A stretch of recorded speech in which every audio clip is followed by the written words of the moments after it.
Welcome CNG 132 online to week 13. I just finished grading everything, so you should be ready to go for this week forward. Um, Checking on the new stuff.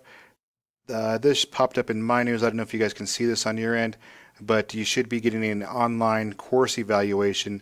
Um, just make sure my what I always stress in my face-to-face classes is make sure that it's something I can change in the future, modify for you guys to make the course better overall.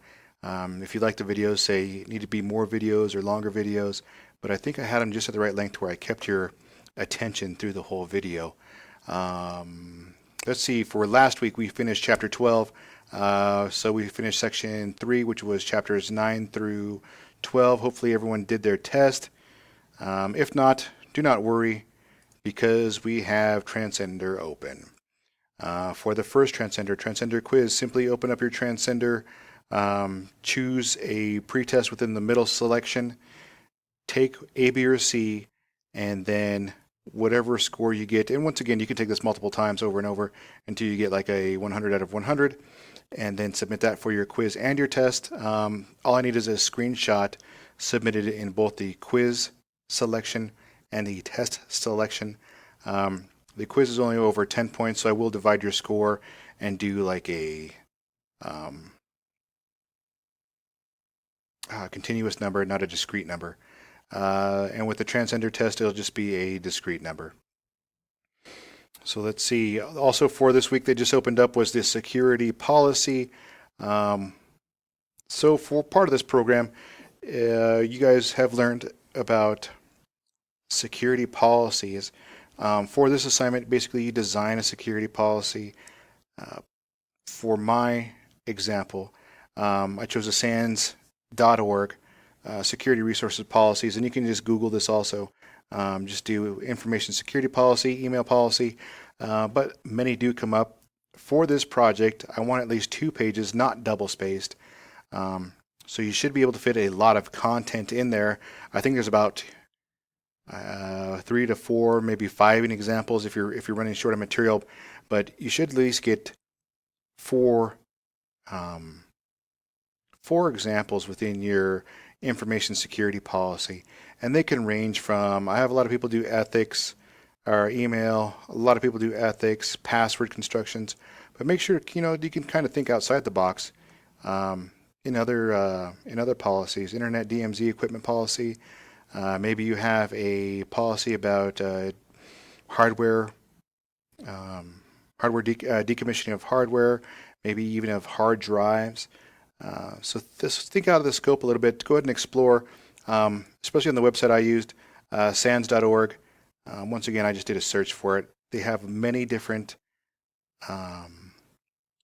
templates that you can use. Clean Desk is another one of my favorites. Simply just open it up, click on it, it takes you down, and then it gives you like the Clean Desk policy. Once again, just the overview. I can probably get the overview from your title of your Clean Desk policy, but make sure to outline that, the purpose of the policy, the scope, and once again, do not just copy paste. Make sure you are putting this in your own words. And that would be the information security policy. Once you make that submission, I'll just simply enter a grade for that. Let's get back to chapter 13 now.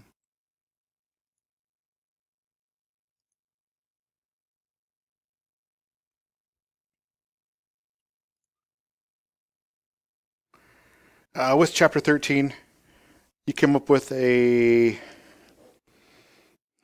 you learn about business continuity, compliance. What else? Fault tolerance. 13 chapters 13, 14, and 15 are actually the review chapters for the whole book. I actually just answered an interesting question today. I had a student ask if you can get what the book is about by reading the last 3 chapters, and I said, yeah, pretty much you get the gist of the entire book. We cover disaster recovery, DRP plan. Those are quite interesting too. If you have extra time, please review what those look like.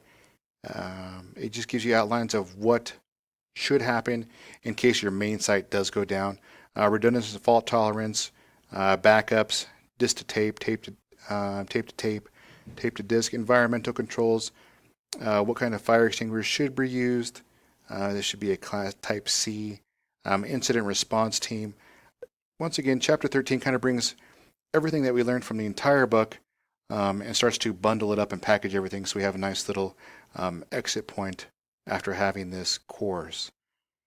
I start to throttle back on the labs a little bit so you do have extra time to do the security policy, transcender quiz. Those don't have a specific due date. Just make sure you get those in before the end of the semester. As soon as you start submitting those, as soon as you submit them, I should get around to grading it and then modifying your grades as needed. I'll switch back to student. Switch back to regular. If you have any questions, feel free to contact me as always.